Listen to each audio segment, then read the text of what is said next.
Hello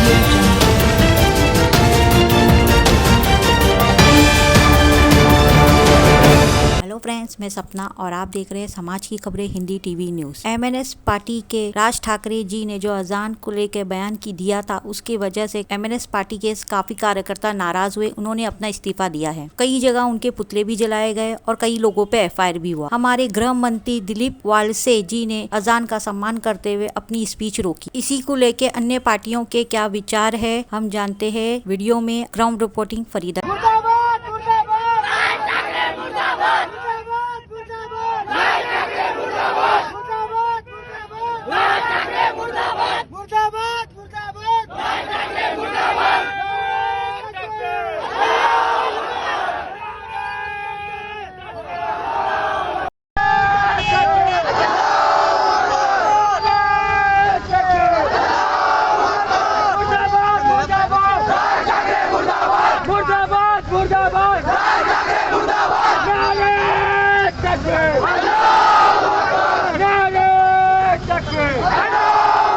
hello friends, मैं फरीदा।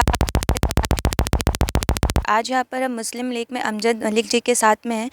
यहाँ पर जो मनसे के राज ठाकरे जी हैं, उन्होंने अज़ान के ऊपर बातें की हैं जो लोगों को भड़काने वाली चीज़ें हैं, और हम इनसे इसके बारे में हम इनसे जानेंगे कि इनकी क्या राय है।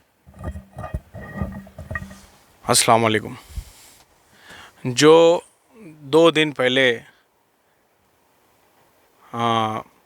शिवाजी पार्क में जो प्रोग्राम हुआ राज ठाकरे जी का, उसमें उन्होंने एक टिप्पणी कहा है कि मस्जिद से भोंगे उतार दो, और अगर नहीं उतारे तो वो हनुमान चालीसवा मस्जिदों के बाहर जाके लाउड स्पीकर बजा के काम करें। तो मैं इनसे पूछना चाहता हूँ कि सबसे पहले तो आप ये मेरे को बताइए, आप इतने बड़े नेता हो, इतने लोग आपको चाह रहे हैं, और आपकी सोच इतनी तुच्छी यानी इतनी छोटी है। 2 साल हो गया महाराष्ट्र में, और पूरे इंडिया में कोरोना काल था। महाराष्ट्र की स्थिति ख़राब थी। लोग यहाँ से पैदल प्लान कर रहे थे अपने अपने मुल्क। कोई यूपी जा रहा था, कोई बिहार जा रहा था, कोई कहाँ जा रहा था। उसके बाद आपको आपके लोगों की फ़िक्र नहीं है। आप इतनी जनता आपको जो चाहती है, मानती है, आपने उनसे पूछा कि भाई आपके घरों में जो लोग दुनिया से चले गए, यानी जिनकी डेथ हुई है, उनके घर का फ्यूचर प्लान क्या है, उनके घर में कमाने वाला कोई है क्या नहीं है। मनसे के लोगों को पूछने की बात कर रहा हूँ मैं, दूसरी जनता को नहीं पूछ रहा बात।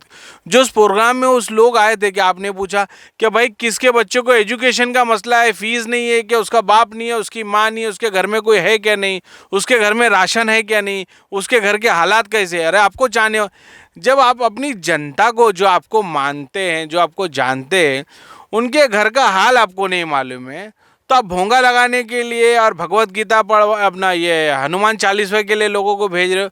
इसका मतलब आपको आपकी राजनीति करना है। आपको मनसे के लोग जो आपसे जुड़े, उनका हाल खैरियत आप नहीं लेते हो, उनके घर के हाल आपको पूछने को आप तैयार नहीं हो। सिर्फ आप जो है हिंदू मुस्लिम करते रहो, आपका नाम चलते रहे, आपका काम चलते रहे। यानी आप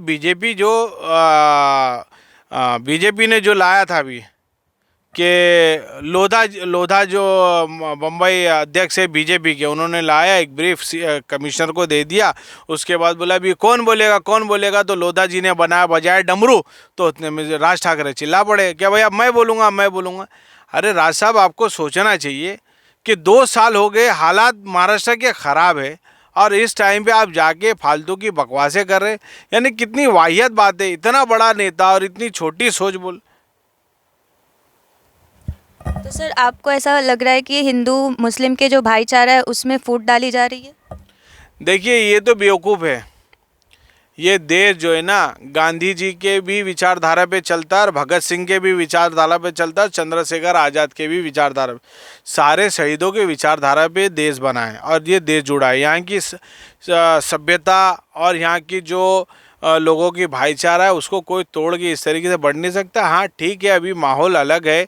देश के हिंदू और मुसलमानों की सोच अलग नहीं है, सोच एक ही है। आज़ादी के टाइम पे जात पात सब अलग थे, लेकिन सोच एक थी कि आज़ादी। इंशाल्लाह बहुत जल्द सारे लोग वो गोरे अंग्रेज से लड़े थे, ये कारे अंग्रेजों से लड़ने के लिए तैयार हो जाएंगे। और जैसा जनरल डायर उन्होंने लाया था वैसी महाराष्ट्र में एक जनरल डायर आया है जो इस तरीके से बातें कर रहा है, हिंदू और मुसलमान को लड़ाने की बातें चल रही है। सर आपने सुना होगा अबू आसिम आजमी जी का एक बयान था पाकिस्तान चले जाओ, उसके बारे में आपका क्या कहना है? अरे भाई ये तो बड़ी खतरनाक बीमारी है कि राज ठाकरे बोल रहे माइक निकाल दो और अबू आसिम बोल रहे पाकिस्तान चले आओ। क्या होता है, हमारे घर को लूटने के लिए कोई और नहीं आता है, पहले लुटेरा हमारे घर से ही निकलता है। ये पाकिस्तान जाने का जुमला, यहाँ अगर आपको मुस्लिम नेता चाहिए, मुस्लिम ये चाहिए तो वो पाकिस्तान चले आ, तो ये कैसा है? अबू आसिम साहब की जो करा हुआ है उसका भुगतान भुगतना पड़ेगा, हमको भुगतना पड़ रहा है। इनके वे जो करे हुए कारनामे हैं, जो इस टाइम पे उन्होंने जुमला कहा था, अब वो सबको मौका मिला बोलेंगे। यानी एक चीज़ समझ में नहीं आती, हिंदुस्तान में एक ही चीज़ चल रही है, हिंदू को मुसलमान से लड़ा दो, मुसलमान को हिंदू से लड़ा दो और अपना घर भरो। मेरे को एक बात बताओ ना, इनकी गाड़ियों पे कोई पत्थर मारता है क्या? दंगा हो जाएगा इनके घर में कोई जाता है क्या? इनको सिक्योरिटी मिल जाती जेड प्लस, ये कुछ भी बक के चले जाते। अरे मरता कौन है? रोड पे रहने वाला, वो हिंदू और मुसलमान नहीं होता है। दुकानें जलती वो हिंदू और मुसलमान नहीं होता है। लोगों को खाना नहीं मिलता वो हिंदू मुसलमान, वो इंसान होता है। ये इंसान के यानी कि इंसानों को हथियार यानी मारने वाले, जुल्म करने वाले, ये भेड़ियों की नस्ल शक्ल में इंसान बन के आए हुए। इनका काम है कि आपस में लोग मरे कटे, हम ये लोगों के जनाजे पे मज़े लेने वाले लोग, ये ऐसे नेता है। समाज की खबरें हिंदी न्यूज़ चैनल को सब्सक्राइब करें, बेल आइकन दबाना ना भूलें। अगर आपको अच्छा लगे तो लाइक और शेयर भी जरूर करें।